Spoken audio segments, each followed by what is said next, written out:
Bullion has the lowest prices that may save you hundreds on your next order. So before you make your next investment, do the math and join the over 15,000 new customers who have recently made the switch to SD Bullion. Why pay more?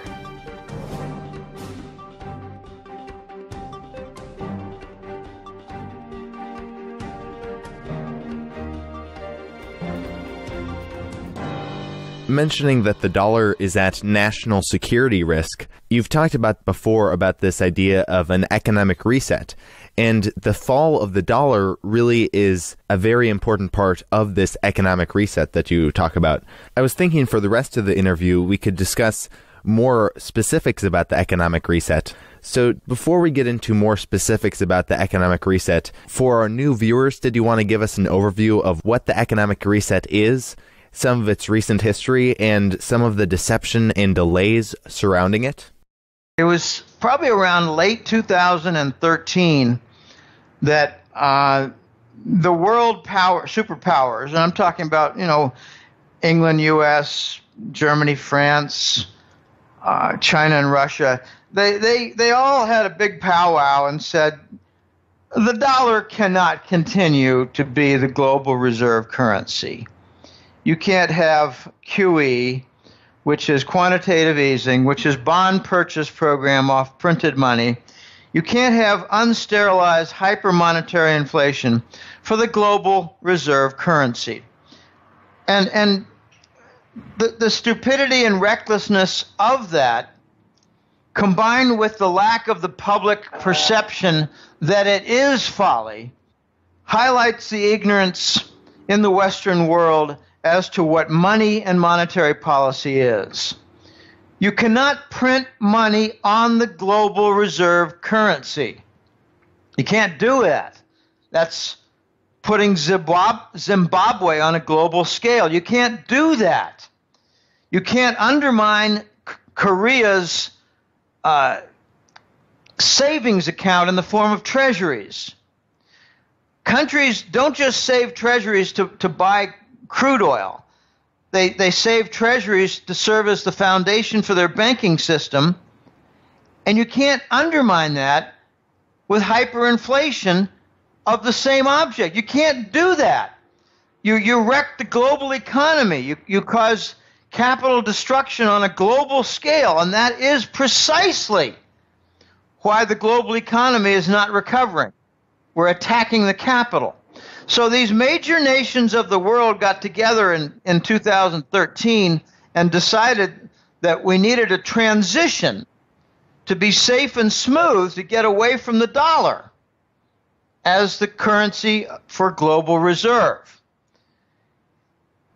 And that's not a simple task, Eli. It's like saying, well, we need to go from a deeply corrupt and ingrained dollar to a deeply safe and deeply honest system based on gold and integrate trade and banking at the same time. You can't do that quickly. So they came up with a multiple-step program, and the U.S. signed on it in December of 2013. And then, like all treaties for the U.S. government, we violated it. And we did so in February by having the Ukraine war, where we stole their 33 tons of gold. That bought some more time. But more importantly, we cut off the umbilical cord between Russia and Western Europe for energy supply, because we don't want that marriage to happen. We're willing even to have Western Europe's economy wrecked just so they don't team up with Russia. So there's a lot of deception involved in this reset. Way too much attention was paid to the Iraqi dinar and the Vietnam dong. And that game has been played. Geithner, Paulson, Hillary Clinton, they've already cashed in. That was 6 months ago. That game's over. So anyone who's hanging on to Iraqi dinar, you're a knucklehead. You missed the whole game there and the entire fraud. That was the deception regarding. They claimed that, well, we're going to have to make some adjustments to many, many minor currencies in the world. Well, yeah, but the main focus is the major currencies of the world. The reset the currency reset is a grand misnomer, and I find the word is misused a lot. Misnomer means false name. It's that simple, false name. The global currency reset is really a multi-stage procedure toward reinstalling the gold standard. That's what the reset is. Return to the gold standard and all the different procedural steps that lead to it. So the United States had a delay. We figured, hey, they'll offer Ukraine war and disrupt everything and just kind of make a mess in Europe and basically take a grand crap in the European Union. You know, we've seen recently the crap stirred up with the Syrian refugees, who are mostly not Syrian. They're from Morocco, they're from Algeria, they're from Libya, they're from all over the place. And to qualify, you need a criminal record. So it's like a macro case of the Mariel, Cuba dumping of prisoners on South Florida. Okay, so there's a lot of deception, a lot of nastiness, and, you know, wherever the U.S. government has its hand, expect something to be destroyed and people to die. And that's what's going on right now in Europe. So the global currency reset has a lot of events. And think of it as like a preparatory events. You need to, we got a grand event as a climax. But you can't have the climax unless all the preparation is made in the preliminary steps. It's hard to come up with an analogy for this because it is so big. We're talking about removal of the dollar as global reserve currency. We're talking about an ending of the dollar being used both as a domestic currency in the United States and the reserve currency in foreign banking systems. We're talking about a removal of that and all of its paper, toilet paper, confetti aspects, and integration of an honest system. The biggest shocks will come to the countries that have the biggest deficits and the biggest absence of industry. And that's precisely the United States.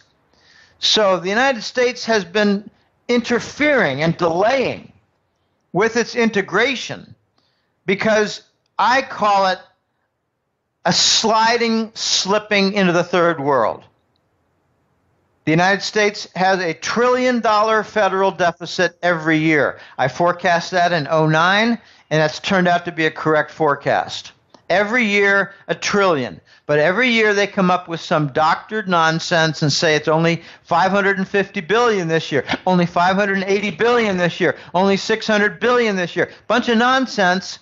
Remove the adjustments and you see the trillion. The United States has an annual, roughly $500 billion trade deficit.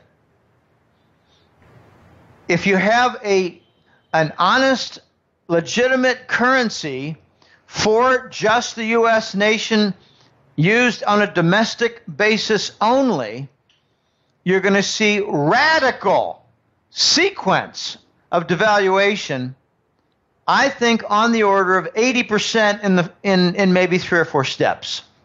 That's what the U.S. faces with the reset. So naturally they want to delay it. They don't want to see import inflation of 200% on prices. They don't want to see a grand disruption where the U.S. has to start working overtime to relieve its deficits, both trade and federal. That's government and, business as an economy. They don't want to have to relieve that because to relieve it, you have to start exporting everything under the sun, and that results in shortages. Take a look at Venezuela. They have shortages in rice, beans, toilet paper, and condoms. That's Venezuela. They had a 74% currency devaluation in 2 steps. Bang, bang. I think it was around the year 2013, right after Chavez died, or was killed, or was murdered, or disappeared, or was buried, or you get the point. Okay, so there are a lot of events associated with this, Eli, and they're not simple. And there are a lot of consequences that happen. Like some nations will sit together and they say, well, this happened, that happened, that happened, and this is coming. So let's do A, B, and C. Okay, there are consequences for starting this grand global movement. And I think it's going to be a major theme this year.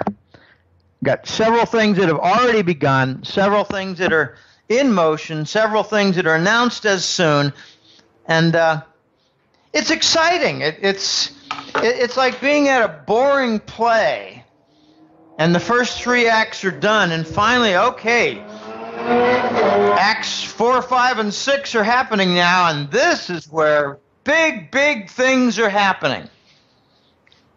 So that's my introduction. I hope it all makes sense. It's a summary. It's not adequate by any means, but it's a good overview, I think. And there's a lot more deception in there. There's a lot more battling and posturing in there. And most of that is going on between the United States and China. Now, there's certainly the Russian sanctions and the reverse sanctions, food bans. That's big activity. But the main events are between China and the United States. And Russia is right behind China with full support on almost everything they're doing, with some complementary activity that reinforces the Chinese actions. Click here to subscribe for free so you will be notified when more of this interview is released. Or click over here to watch the full interview now. This video was brought to you by ReluctantPreppers.com. Click here to watch Reluctant Prepper's interview with Jim Willie, where Jim Willie reveals that the elite are stashing gold while bashing it in the press.